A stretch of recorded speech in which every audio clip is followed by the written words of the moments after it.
Salam alaikum azulflaoun, bonjour. La loi française interdit de prélever ou de diffuser des statistiques ethniques sur la société française. Difficile donc de connaître le nombre des musulmans qui y vivent ou qui y séjournent. Les spéculations vont donc bon train. Mais un consensus semble se faire globalement sur le chiffre de 5 millions de musulmans, ce qui est loin d'être négligeable, comparé à d'autres communautés très bien représentées en France et qui y sont très influentes. Les musulmans auraient donc dû disposer d'une vraie visibilité politique, d'une présence au sein des institutions, j'allais dire juste d'une considération à peu près normale dans la société. Mais en fait, c'est juste le contraire. Les musulmans ne sont quasiment pas représentés sur un plan politique, voire même au niveau local ou régional, ou alors ils le sont très mal. Lorsque des candidats musulmans figurent sur des listes électorales, c'est généralement dans des strapontins, juste pour capter quelques voix de leur communauté. Ça veut dire que c'est de leur voix dont on a besoin plus que d'eux-mêmes. La discrimination à l'emploi est tout à fait patente, voire affichée sans complexe désormais. Si le communautarisme n'est pas reconnu en France, voire même proscrit, les musulmans n'en sont pas moins parqués dans des cités, ou pour être plus précis, littéralement ghettoisés, pris en otage entre une jeunesse désœuvrée et qui n'a d'autre choix que de verser dans la délinquance et les comportements asociaux, et d'autre part, par une société qui bascule de plus en plus dans le racisme ordinaire. Le musulman est devenu le bouc émissaire de partis extrémistes, le désigné à la vindicte populaire, le chargé de tous les maux de la société est devenu le discours politique le plus porteur, le plus fructueux. L'idée toute faite de la société française sur la communauté musulmane, particulièrement maghrébine, est qu'elle est irrécupérable, truffée de marginaux, ou lorsque ce n'est pas le cas, d'intégristes, de gens qui défient la laïcité, qui font dans la provocation vestimentaire. L'idée toute faite est que ce sont des gens qui profitent des dispositifs sociaux, qui ne veulent pas travailler, et que lorsque c'est le cas, lorsqu'ils parviennent à passer le sas de la discrimination à l'emploi, qu'ils ne peuvent prétendre qu'à des postes de balayeurs, d'éboueurs, d'agents de sécurité, de petits boulots dans le genre dont personne ne veut généralement. Très peu de gens savent que de très nombreux cadres musulmans ou d'origine musulmane sont médecins, avocats, journalistes, fonctionnaires, hommes d'affaires, sportifs, artistes, techniciens en tout genre. Le fait est que nombreux parmi ces élites, si je peux dire, se font très discrètes, qu'elles rasent presque les murs, et même qu'elles maintiennent une certaine distance avec leur communauté d'origine, comme pour ne pas se compromettre. Et elles insistent particulièrement pour qu'on ne les désigne pas comme représentant une communauté quelconque. Alors que ces gens, qui ont relativement réussi leur vie professionnelle, qui ont pu se faire une place honorable au sein de la société française, auraient pu représenter leur communauté d'origine bien mieux et de façon bien plus utile que la faune de représentants cultuels qui prospèrent sur le créneau, qui se nourrissent sur la bête, qui font des affaires juteuses dans le marché du halal.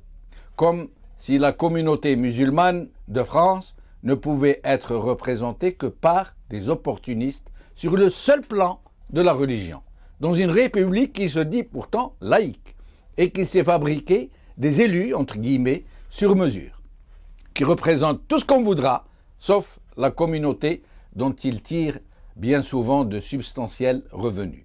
Le cas El Romi est suffisamment significatif, suffisamment caricatural pour comprendre ce phénomène, pour comprendre dans quel mépris abyssal sont tenus les musulmans de France. En tous les cas, si aujourd'hui la communauté musulmane est devenue ainsi un abcès de fixation pour toute la société française, et tout particulièrement pour ceux d'un bord ou de l'autre qui y prospèrent, ce n'est pas le seul fruit du hasard. Nous serions tous bien inspirés de méditer cette grave question, de tenter de comprendre comment nous en sommes arrivés là, et ce que devront être les voies et moyens à emprunter pour en sortir. Aujourd'hui, Métro News, Juppé aux musulmans de France. Prenez vos responsabilités. Courrier international. Vue d'Algérie, attentat contre Charlie, gare à la stigmatisation des musulmans. Et le point, Hollande, les musulmans de France doivent être protégés. Mais nous allons commencer par écouter un court extrait de l'allocution du président français qui se trouvait ce matin dans l'Institut du monde arabe. On me dit que cet extrait n'est pas prêt, nous l'entendrons tout à l'heure.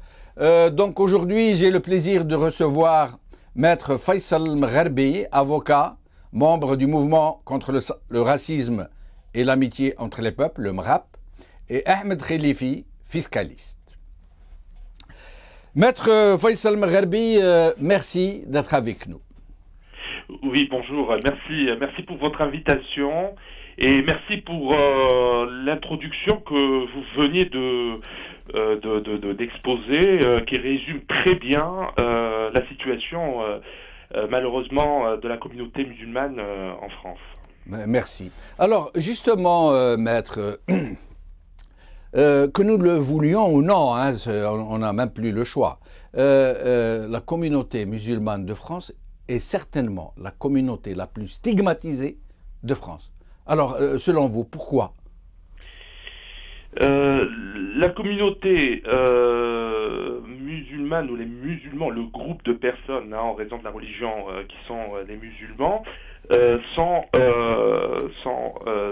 selon les chiffres et les rapports de la Commission nationale consultative des droits de l'homme, place en effet les musulmans comme le premier groupe de personnes stigmatisées, discriminées dans plusieurs secteurs de la vie quotidienne des personnes, c'est-à-dire dans le secteur des services, des biens, de l'éducation, de l'emploi, du logement.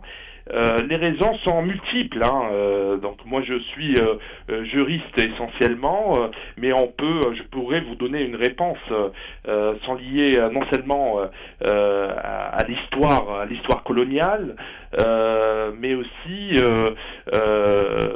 lié au racisme que cette catégorie de personnes subit tous les jours dans la vie dans la société française. Donc il y a les stéréotypes, il y a le préjugé qu'on peut avoir sur cette communauté, sur le musulman.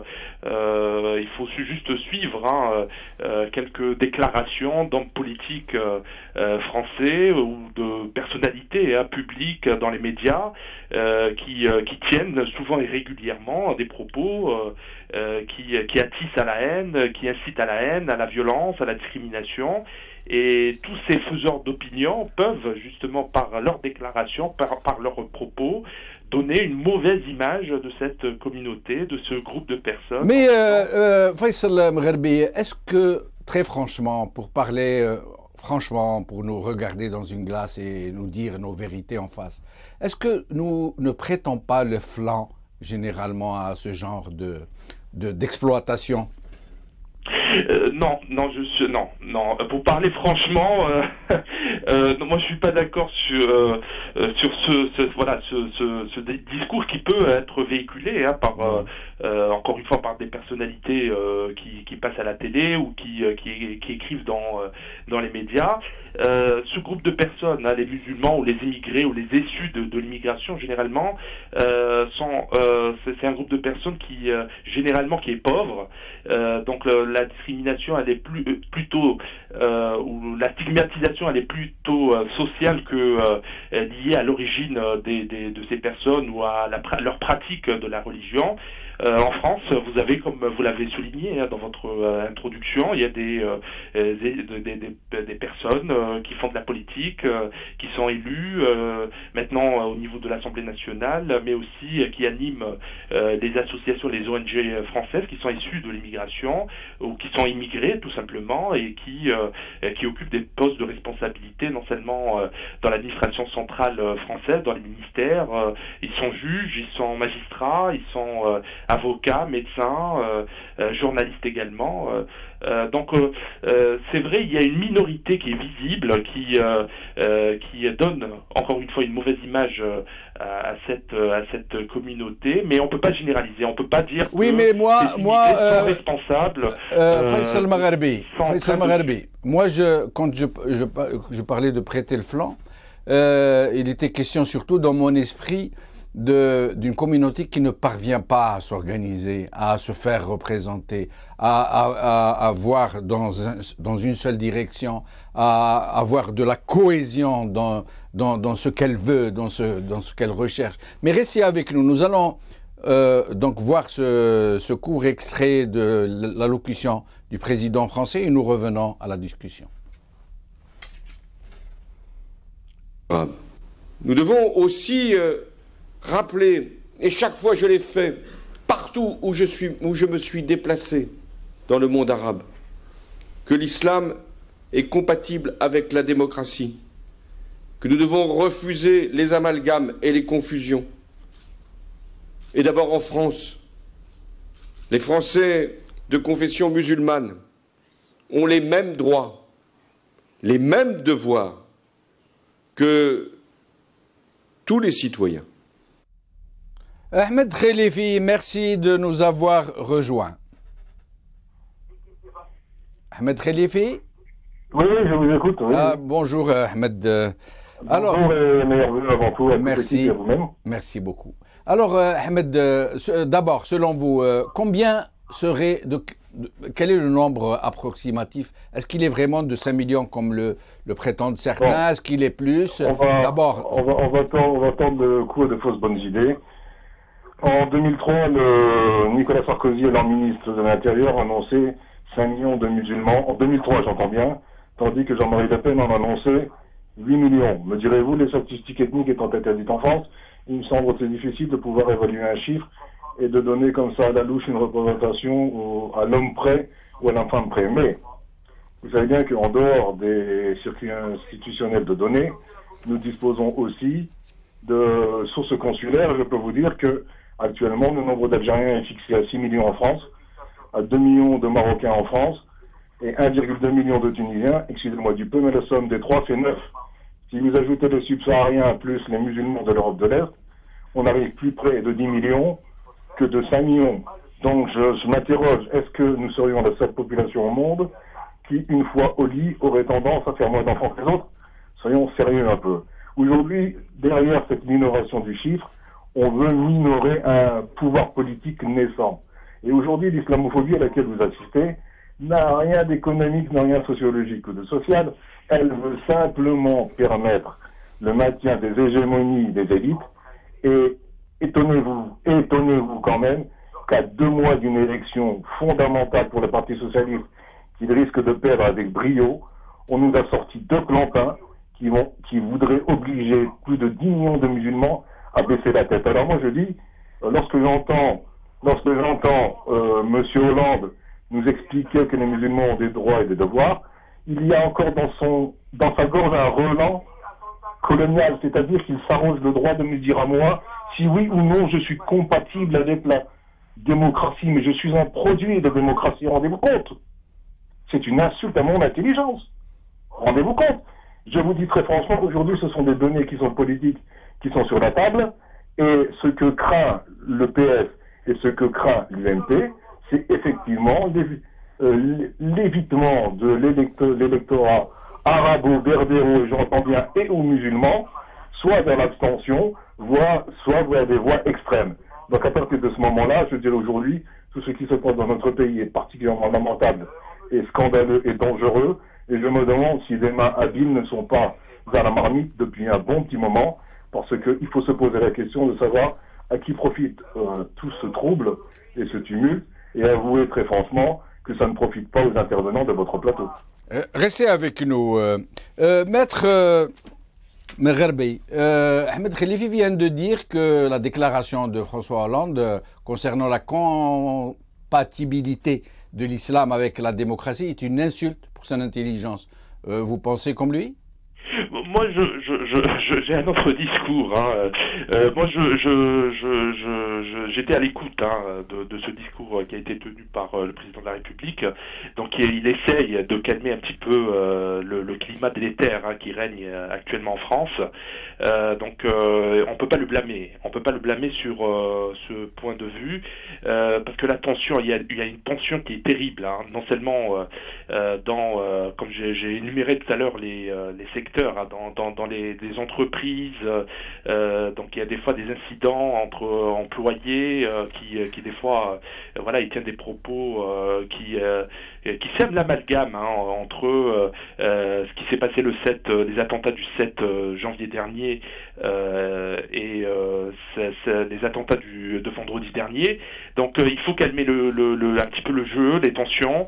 Il faut justement vous médias, parce que vous avez une responsabilité, il faut aussi inviter des personnalités associatifs qui doivent, parce qu'ils ont encore une fois cette obligation pour apaiser encore une fois il y en a qui parlent de guerre de civilisation maintenant sur les plateaux de télé. On est loin de ce constat. Il faut privilégier dans le discours encore une fois ce qui réunit le peuple français, c'est-à-dire parler du vivre ensemble, encourager les bonnes initiatives. Mais justement, Faisal Megherbi, vous m'amenez tout naturellement à cette histoire de représentativité, de représentation. Qu'on le veuille ou non, aujourd'hui, force est de constater que les seuls représentants de cette communauté, d'origine maghrébine surtout, sont des représentants cultuels, ça veut dire des religions, des mosquées, qui sont là, qui occupent la scène, le devant de la scène, qui ont une visibilité absolument extraordinaire, et plus ils sont, j'allais dire, comiques, et plus ils ont de visibilité, comme si on cherchait à travers eux à humilier toute une couche de la société française, toute une partie de la population française. Et alors, vous savez comme moi que, comme vous l'avez si bien dit tout à l'heure, qu'il y a beaucoup de gens qui sont médecins, avocats, magistrats, journalistes, artistes. Par exemple, le nombre de médecins d'origine algérienne, est le deuxième en France en matière de médecins étrangers ou d'origine étrangère. Pourquoi toutes ces élites ne sont-elles pas sur le terrain à vouloir représenter leur communauté ? Pourquoi laisser le terrain libre à des comiques méditerranéens comme M. Gelroumi ? Oui, je suis tout à fait d'accord encore une fois avec vos affirmations et ce constat malheureux. Il n'y a pas de représentation de qualité, j'allais vous dire, de cette communauté. On a du mal, et même si vous allez par exemple dans les partis politiques et les ONG, les représentants de cette communauté ou les candidats à des postes clés ou de responsabilité au sein de ces partis politiques, on leur donne pas aussi la la possibilité d'accéder à des postes. Donc il y a une discrimination qui existe de fait, qui a été souvent et régulièrement prouvée avec des réclamations, avec des dénonciations de responsables politiques issus de l'immigration, qui ont d'ailleurs sont souvent regroupés pour dénoncer justement les discriminations et les freins et le plafond vert au sein même des associations qui prônent justement la tolérance et qui prônent l'égalité. Donc il y a un constat malheureux, c'est vrai. Après, je suis tout à fait également d'accord avec vous quand vous dites la solution, elle est politique, elle est pas juridique, elle n'est pas judiciaire. Donc il faut investir encore une fois le terrain politique pour avoir justement des représentants qui connaissent la problématique des discriminations en France et pour dénoncer de manière ferme, claire et précise les inégalités, les injustices qui existent encore une fois dans plusieurs domaines en France. Faisal Mgharbi, Luc Besson, dans sa désormais fameuse lettre à son frère musulman, il lui demande de façon très claire, sans aucune équivoque, prends le pouvoir. Il lui dit ça. C'est-à-dire que nous comprenons à travers ça, impose-toi sur la scène politique et des représentants, assume-toi, vote, sois utile. Oui, il faut investir, il faut avoir cette volonté, ce courage aussi de lutter et d'investir encore une fois les associations de droits de l'homme qui font essentiellement de la politique, qui font de la communication, qui dénoncent de manière vigoureuse lorsqu'il y a justement une situation d'atteinte à un principe prévu dans les textes de loi. Oui, je suis tout à fait encore une fois d'accord avec cette affirmation. Il faut que les jeunes, les moins jeunes, issus de cette communauté, ils ont cette obligation d'entrer dans ces partis politiques, dans les associations et prendre les places. C'est comme ça. Ça devient même impératif que ces issus de l'immigration qui ont cette volonté de faire de la politique, de s'imposer encore une fois sur la scène politique française. Restez avec nous, Faisal Mgharbi. Ahmed Khalifi, aujourd'hui, tout le monde est d'accord sur une chose, c'est que la communauté musulmane, puisqu'il faut l'appeler comme ça, est surreprésentée dans les prisons, elle est surreprésentée dans la délinquance, elle est surreprésentée dans le chômage, elle est surreprésentée dans le mal logé. Qu'est-ce que vous pourriez nous dire sur ça? Déjà, il faut commencer par dire que la population surreprésentée musulmane est avant tout française. Oui, tout à fait. Merci de le préciser. Merci de le préciser. C'est très important parce que des statistiques d'un certain juge US démontrent que seuls 12% des étrangers sont en prison. C'est-à-dire que parallèlement, 88% des étrangers, 88% des prisonniers sont français. Donc il faut arrêter les fantasmes, parce que lorsqu'on est musulman, on va pas en prison. C'est éthique, mais c'est ainsi. Donc à partir de ce moment-là. Maintenant, moi, quand j'entends tout ce que j'entends précédemment, j'ai le poil qui mérite. C'est du politiquement correct, c'est du plaquement correct. Je veux dire, prenons le cas de Madame Gali à Marseille, qui est arrivée numéro 1 au municipal de Marseille. Que s'est-il passé? Ils ont fait une coalition haro sur la bougnoule. Pourquoi? Parce qu'on ne voulait pas qu'une bougnoule prenne la mairie de Marseille. Vous êtes d'accord ou pas? Donc à partir de ce moment-là, il faut arrêter de nous chanter, il faut s'appliquer. Moi je pose la question à mon contradicteur, que fait-il puisqu'il est défenseur des droits de l'homme? Et je rappelle quand même que c'est Mouloud Aounit, paix à son âme, qui était ancien président de l'endroit où se trouve mon contradicteur, qui a le premier mis le doigt et l'accent sur l'islamophobie en 2003, et malheureusement il n'en a jamais vu le terme. Donc je lui pose la question, des médecins, nous en avons plein, quel est le médicament, que propose-t-il? Aujourd'hui, vous allez vous organiser avec ce qui vient de se passer aujourd'hui. Est-ce que vous pensez décemment que si vous créez un parti des musulmans de France, vous n'allez pas déjeuner avec les RG, la DCRI, la police, la gendarmerie, tout n'importe quoi? Oui, mais ça ne serait pas permis, puisque ce n'est pas possible d'organiser des associations politiques sur un fondement ethnique ou religieux. Ce que je veux vous dire, c'est qu'aujourd'hui, il faut simplement se rappeler que lorsqu'on interpelle le président de la République et qu'on lui dit qu'il va mobiliser 1500 personnes pour protéger des écoles juives et des synagogues, c'est tant mieux, sauf que ce sont les impôts qui payent, et parallèlement, vous avez 50 actes islamophobes qui se sont produits en 4 jours, et je n'ai vu aucune mesure de protection. Or, la protection doit être garantie à tout citoyen. Il faut arrêter de penser que l'UMP et le PS sont là pour nous aujourd'hui. Nous avons des intérêts catégoriels à défendre. Mais justement, Ahmed Khalifi, puisque vous nous dites que, en quelque sorte, tout le monde se ligue contre cette communauté pour ne pas la laisser émerger de toutes les façons, y compris politiquement.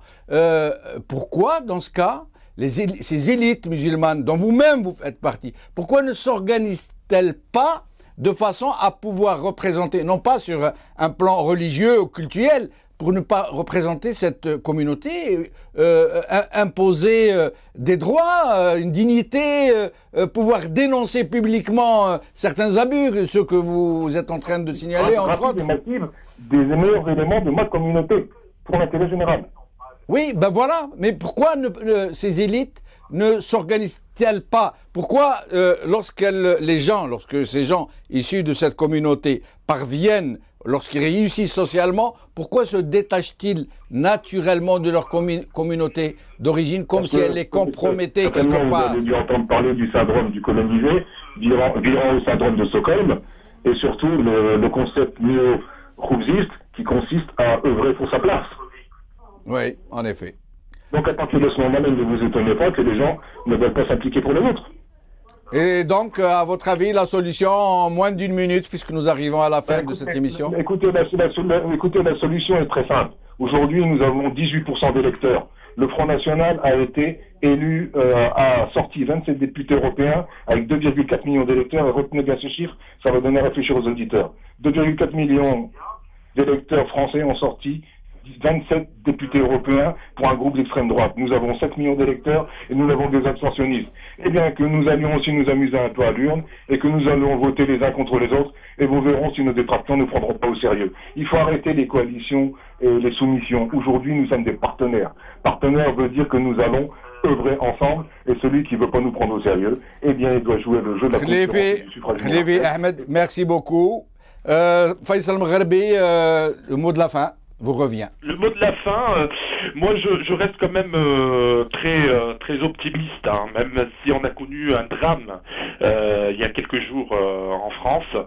Il faut investir sur ce point, il faut investir le terrain politique. Il faut rentrer aussi dans les associations parce qu'on a un problème d'adhésion ou d'adhérents au sein des associations et chaque représentant ou personne de confession ou de culture musulmane, il doit tout simplement tenir un discours dans ses propos, ça aussi c'est très important, qui doit être conforme, encore une fois, au pacte républicain. Voilà, on est en France, il y a des règles, des principes qui doivent être respectés. Vous avez vu dernièrement, il y a eu dans le journal Le Monde les chiffres du ministère de la Justice, il y a eu 54 condamnations de jeunes qui ont tenu des propos qui font l'apologie du terrorisme. Ce n'est pas normal.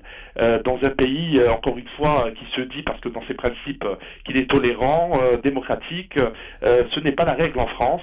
Et il faut faire vraiment très attention sur tout ce qui touche à la liberté d'expression, parce que ça donne encore une fois une image très très négative à cette communauté. Faisal Mgherbi, merci infiniment, en espérant vous revoir, vous et Ahmed Khalifi, dans d'autres émissions. Merci beaucoup. Voilà, la balle est donc dans le camp de la communauté musulmane. Nous venons d'accueillir 2 de ses membres, tous deux qui font partie des cadres, si je peux m'exprimer ainsi, de cette communauté musulmane, dont l'un représente un mouvement contre le racisme et l'amitié entre les peuples, l'autre qui est fonctionnaire. Nous les avons entendus, ils ont été très clairs. Il est question de s'imposer sur le terrain. Merci. Salam alaikum. Qawala khair.